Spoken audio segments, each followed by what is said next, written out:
Hi hello ನಮಸ್ಕಾರ ಸ್ನೇಹಿತರೆ.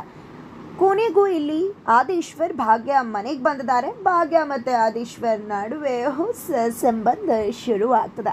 ಆದೀಶ್ವರ್ ಅವರ 7 ದಿನದ ಮಡ ಕ್ಲಾಸ್ ಚಾಲೆಂಜ್ನಲ್ಲಿ ಮೊದಲ ದಿನಾನೇ ಇಲ್ಲಿ ಟುಸ್ಸಾಗ್ಬಿಡ್ತಿದ್ದಾರೆ ಆದೀಶ್ವರ. ಹಾಗಿದ್ರೆ ಗೆದ್ದು ಬೀಗೆ ಬಿಟ್ಲ ಭಾಗ್ಯ? ಏನಾಯಿತು, ಏನು ಕತೆ, ಇದು ಎಲ್ಲವನ್ನ ಕೂಡ ತಿಳ್ಕೊಬೇಕು ಅಂದರೆ ಈಗಲೇ ನಮ್ಮ ಈ ಚಾನಲ್ನ ಸಬ್ಸ್ಕ್ರೈಬ್ ಮಾಡಿ, ಹಾಗೆ ಒಂದು ವಿಡಿಯೋ ಪೂರ್ತಿಯಾಗಿ ನೋಡುವುದನ್ನು ಯಾವುದೇ ಕಾರಣಕ್ಕೂ ಕೂಡ ಮರಿಬೇಡಿ.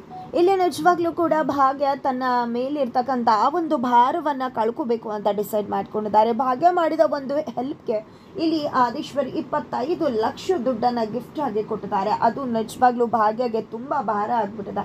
ಅದೇ ಕಾರಣಕ್ಕೋಸ್ಕರನೇ ಇಲ್ಲಿ ಭಾಗ್ಯ ದುಡ್ಡನ್ನು ವಾಪಸ್ ಕೊಡಬೇಕು ಅಂತ ತೀರ್ಮಾನವನ್ನು ಮಾಡಿಕೊಂಡು ಆದೀಶ್ವರ್ ಮನೆಗೆ ಬರ್ತಾರೆ.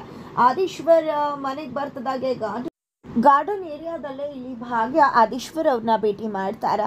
ನೀವು ದುಡ್ಡು ಕೊಡೋಕೆ ಅಂತ ಬಂದಿದ್ರೆ ನಿಮ್ಮ ಹತ್ರ ನಾನು ಮಾತಾಡೋಕ್ಕೇನೂ ಇಲ್ಲ, ಯಾವುದೇ ಕಾರಣಕ್ಕೂ ಕೂಡ ನಾನು ದುಡ್ಡನ್ನು ತಗೊಳ್ಳೋದಿಲ್ಲ ಅಂತ ಹೇಳ್ತಾರೆ. ದಯವಿಟ್ಟು ಈ ದುಡ್ಡನ್ನು ತಗೊಳ್ಳಿ, ಅದಕ್ಕೂ ಮೀರಿ ನಿಮಗೆ ನಿಜವಾಗ್ಲೂ ನಾನು ಮಾಡಿರೋ ಹೆಲ್ಪ್ಗೆ ಥ್ಯಾಂಕ್ಸ್ ಹೇಳಬೇಕು ಅಂತ ಅಂದ್ಕೊಂಡ್ರೆ ಬಾಯಿ ಮಾತಲ್ಲಿ ಕೃತಜ್ಞತೆ ತಿಳಿಸಿ, ಆದರೆ ದಯವಿಟ್ಟು ಇದೆಲ್ಲ ಬೇಡ, ಇಟ್ಕೊಂಬಿಡಿ ಆದೀಶ್ವರ್ ಅವರೇ ಅಂತ ಹೇಳ್ತಿದ್ದಾರೆ. ಇಲ್ಲ, ಕೊಟ್ಟಿದ್ದನ್ನು ಯಾವತ್ತೂ ತಗೊಳ್ಳೋ ಜಾಯಮಾನ ನಂದು ಅಲ್ವೇ ಅಲ್ಲ.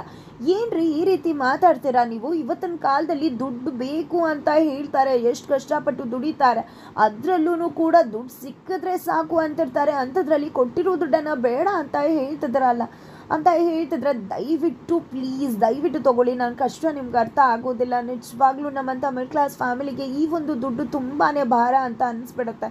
ನಂಗೆ ನೆಮ್ಮದಿಯಾಗಿ ನಿದ್ರೆ ಮಾಡೋಕ್ಕಾಗ್ತಿಲ್ಲ, ಪ್ಲೀಸ್ ತಗೊಳ್ಳಿ ಅಂತ ಭಾಗ್ಯ ತುಂಬ ಅಂದರೆ ತುಂಬ ರಿಕ್ವೆಸ್ಟ್ ಮಾಡ್ಕೋತಿದ್ದಾರೆ.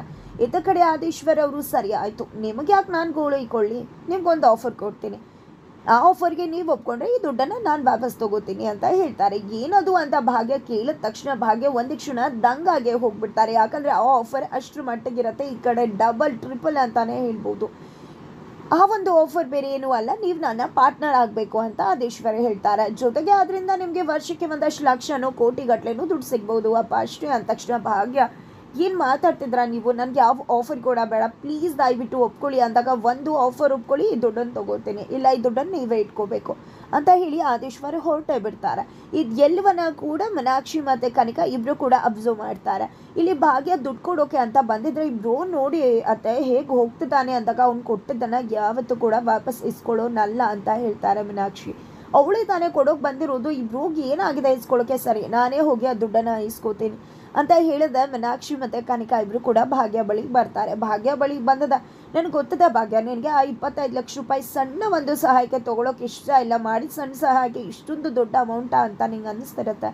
ಅದಕ್ಕೋಸ್ಕರನೇ ಕೊಡೋಕೆ ಅಂತ ವಾಪಸ್ ಬಂದಿದ್ಯಾ ಅಲ್ವಾ, ಕೊಡು, ನಾನು ಈ ಒಂದು ದುಡ್ಡನ್ನು ತಗೋತೀನಿ ಅಂತ ಹೇಳ್ತಾಳೆ ಇಲ್ಲಿ ಕನಿಕಾ. ಬಟ್ ಇಲ್ಲಿ ಭಾಗ್ಯ ಕೂಡ ಸರಿ ಆಯಿತು, ಇವ್ರಿಗೆ ಕೊಟ್ಬಿಟ್ಟು ಹೋಗ್ಬೇಡಣಪ್ಪ ಅಂತ ತೀರ್ಮಾನ ಮಾಡಿಕೊಂಡು ಕೊಡೋಕೆ ಮುಂದಾಗ್ತಾರೆ. ಬಟ್ ಅಷ್ಟರಲ್ಲಿ ಮೀನಾಕ್ಷಿಗೆ ಆದೀಶ್ವರ್ ಕಾಲ್ ಮಾಡ್ತಾರೆ.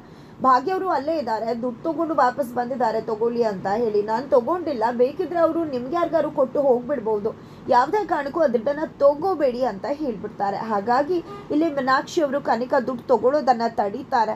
ಈ ಕಡೆ ಕನಿಕಾ ಉರ್ದು ಹೋಗ್ತಾಳೆ. ತದನಂತರ ಆದೀಶ್ವರ್ ಅವ್ರಿಗೆ ಈ ದುಡ್ಡನ್ನು ತಲುಪಿಸ್ಲೇಬೇಕು ಅಂತ ಯೋಚನೆ ಮಾಡಿದಂಥ ಭಾಗ್ಯ ಆದೀಶ್ವರ್ ಆಫೀಸ್ಗೆ ಹೋಗ್ಬಿಡ್ತಾರೆ. ಆದೀಶ್ವರ್ ಆಫೀಸ್ಗೆ ಹೋಗಿದ್ದೆ, ಇಲ್ಲಿ ಮೀಟಿಂಗ್ ನಡೀತಾ ಇರುತ್ತೆ. ಒಂದು ಮೀಟಿಂಗ್ ಮಧ್ಯದಲ್ಲಿ ಭಾಗ್ಯ ಎಂಟ್ರಿ ಕೊಡ್ತಾರೆ. ಭಾಗ್ಯ ಅವರೇ ಬನ್ನಿ ಅಂತ ಹೇಳ್ತಿದ್ದಾರೆ. ತಾಂಡವ್ ಕೂಡ ಇದ್ದಾರೆ. ಭಾಗ್ಯ ಬಂದಿದ್ದರಿಂದ ತಾಂಡವ್ ಉಟ್ಕೋತಿದ್ದಾರೆ. ಇವರು ಭಾಗ್ಯ ಅಂತ ಹೇಳಿ ಪರಿಚಯ ಮಾಡಿಕೊಡೋಕೆ ಆದೀಶ್ವರ್ ಮುಂದಾದರೆ ಗೊತ್ತಿಲ್ವಾ ನಮಗೆ, ಅವ್ರು ಇದ್ದಿದ್ರಿಂದಾನೇ ಅಲ್ವಾ ಅವತ್ತು ಈ ಪ್ರಾಜೆಕ್ಟ್ ಓಕೆ ಆಗಿದ್ದು, ಇಲ್ಲಾಂದರೆ ಖಂಡಿತ ನಾವು ಆ ಪ್ರಾಜೆಕ್ಟ್ನ ಓಕೆ ಮಾಡ್ತಾನೆ ಇರಲಿಲ್ಲ.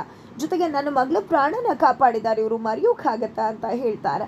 ತದನಂತರ ಇಲ್ಲಿ ಭಾಗ್ಯ ಮಾತಾಡಬೇಕು ಅಂದಾಗ 1 ನಿಮಿಷ ಅಂತ ಆದೀಶ್ವರ್ ರಿಕ್ವೆಸ್ಟ್ ಮಾಡ್ಕೊಂಡಿದ್ದಕ್ಕೆ ಎಲ್ಲರೂ ಹೋಗ್ತಾರೆ. ಬಟ್ ತಾಂಡವ ಹೋಗಿರೋದಿಲ್ಲ, ಬಟ್ ಆದೀಶ್ವರ ಕಳಿಸ್ತಾರೆ.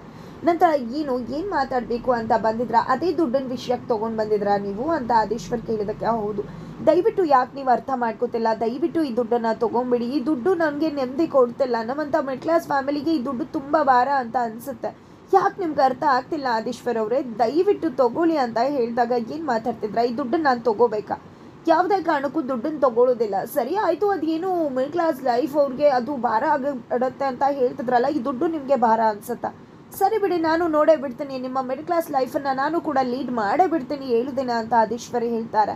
ಏನು ಮಾತಾಡ್ತಿದ್ರಾ ನೀವು ಅಂತ ಭಾಗ್ಯ ಕೇಳಿದಕ್ಕೆ ಹೌದು ಹೇಳಿದೆನ ನಾನು ಮಿಡಲ್ ಕ್ಲಾಸ್ ಲೈಫನ್ನು ಲೀಡ್ ಮಾಡ್ತೀನಿ, ಅದರಲ್ಲಿ ನಾನು ಗೆದ್ರೆ ಈ ದುಡ್ಡು ನಿಮ್ಮ ಹತ್ರನೇ ಇರತ್ತಾ, ಒಂದು ಪಕ್ಷ ನೀವೇನಾದರೂ ಗೆದ್ರೆ ನಾನು ಸೋತ್ರೆ ಈ ದುಡ್ಡನ್ನು ನಾನಾಗ ವಾಪಸ್ ತಗೋತೀನಿ, ಇದಕ್ಕೆ ನೀವು ಒಪ್ಕೊಂಡಿದ್ರ ಅಲ್ವಾ ಅಂತ ಆದೀಶ್ವರ್ ಕೇಳಿದಕ್ಕೆ ಒಂದು ಕ್ಷಣ ಭಾಗ್ಯ ಯೋಚನೆ ಮಾಡ್ತಾರೆ. ಖಂಡಿತ ಆದೀಶ್ವರ್ ಅವರು ತುಂಬ ಶ್ರೀಮಂತರು, ಅವ್ರಿಗೆ ಮಿಡಲ್ ಕ್ಲಾಸ್ ಲೈಫ್ ಲೀಡ್ ಮಾಡೋದು ತುಂಬ ಕಷ್ಟ ಆಗುತ್ತೆ, ಅಂದಮೇಲೆ ಸೋಲ್ತಾರೆ, ದುಡ್ಡು ಇಸ್ಕೋತಾರೆ, ಒಪ್ಕೊಳ್ಳೋದು ಒಳ್ಳೇದು ಅಂತ ಯೋಚನೆ ಮಾಡ್ತಾರೆ ಭಾಗ್ಯ. ಸರಿ ಆಯಿತು, ಆದರೆ ನಿಮಗೆ ತುಂಬ ಕಷ್ಟ ಆಗತ್ತೆ ಅಂತ ಹೇಳಿದಕ್ಕೆ ಕಷ್ಟ ಏನೋ ನಷ್ಟ ಏನೋ ನಾನೇ ನೋಡ್ಕೋತೀನಿ, ಬಟ್ ಒಂದು ಮನೆನ ನೀವೇ ರೆಡಿ ಮಾಡಬೇಕು ಅಂತ ಹೇಳ್ತಾರೆ. ನಮ್ಮನೆ ಮೇಲೇ ಒಂದು ಔಟೋಸ್ ಖಾಲಿ ಇದೆ, ಅಲ್ಲಿಗೆ ಬಂದುಬಿಡಿ ಅಂತ ಭಾಗ್ಯ ಹೇಳ್ತಾರೆ. ಜೊತೆಗೆ ತುಂಬ ಕಷ್ಟ ಆಗುತ್ತೆ ನಿಮಗೆ, ನೀವು ಈ ಒಂದು ಕ್ಷಣದಲ್ಲಿ ಈ ರೀತಿ ತೀರ್ಮಾನ ತೊಗೊಂಡಿರ್ಬೋದು, ಬಟ್ ಮನೆಗೆ ಹೋಗಿ ಯೋಚನೆ ಮಾಡಿ ಎಲ್ಲರ ಜೊತೆ ಮಾತಾಡಿ ಡಿಸೈಡ್ ಮಾಡಿ ಅಂತ ಭಾಗ್ಯ ಹೇಳಿ ಅಲ್ಲಿಂದ ಹೋಗ್ಬಿಡ್ತಾರೆ. ತದನಂತರ ಇದ್ದ ಕಡೆ ಆದೀಶ್ವರ್ ಅವ್ರಿಗೆ ಅದೇ ಯೋಚನೆ ಆಗ್ಬಿಟ್ಟಿದೆ, ಏನಿದು ದುಡ್ಡು ದುಡ್ಡು ಅನ್ನೋ ಕಾಲದಲ್ಲಿ ಭಾಗ್ಯ ಅವರು ಅದು ಇದು ಭಾರ ಅಂತ ಹೇಳ್ತಾರಲ್ಲ, ನಿಜವಾಗ್ಲೂ ಭಾರ ಅಂತ ಅನ್ಸುತ್ತೆ. ಹೇಗಪ್ಪ ಇದೆಲ್ಲ ಸಾಧ್ಯ? ನಿಜವಾಗ್ಲೂ ಆ ಮಿಡಲ್ ಕ್ಲಾಸ್ ಲೈಫಲ್ಲಿ ಅಷ್ಟು ಒಂದು ರೀತಿಯಾದಂಥ ಮನಸ್ಥಿತಿ ಇರುತ್ತೆ. ಟೆಸ್ಟ್ ಮಾಡೇ ಬಿಡೋಣ, 7 ದಿನ ಖಂಡಿತ ಯಾವುದೇ ಕಾರಣಕ್ಕೂ ಕೂಡ ನಾನು ಸೋಲ್ಬಾರ್ದು ಇದರಲ್ಲಿ. ಆದರೆ ಮನೆಯವ್ರ ಹತ್ರ ಈ ವಿಷಯ ಡಿಸ್ಕಷನ್ ಮಾಡ್ಬೋದಾ? ಬೇಡ, ಡಿಸ್ಕಷನ್ ಮಾಡಿದ್ರೆ ಯಾರೂ ಕೂಡ ಒಪ್ಕೊಳ್ಳೋದಲ್ಲ. ಹಾಗಾಗಿ ಈ ವಿಷಯನ ಮನೆಯವ್ರ ಹತ್ರ ಹೇಳೋದೇ ಬೇಡ ಅಂತ ಆದೀಶ್ವರ್ ಡಿಸೈಡ್ ಮಾಡಿಕೊಂಡು ಭಾಗ್ಯ ಮನೆಗೆ ಹೋಗೋಕ್ಕೆ ತಯಾರಿ ಮಾಡ್ಕೋತಾರೆ.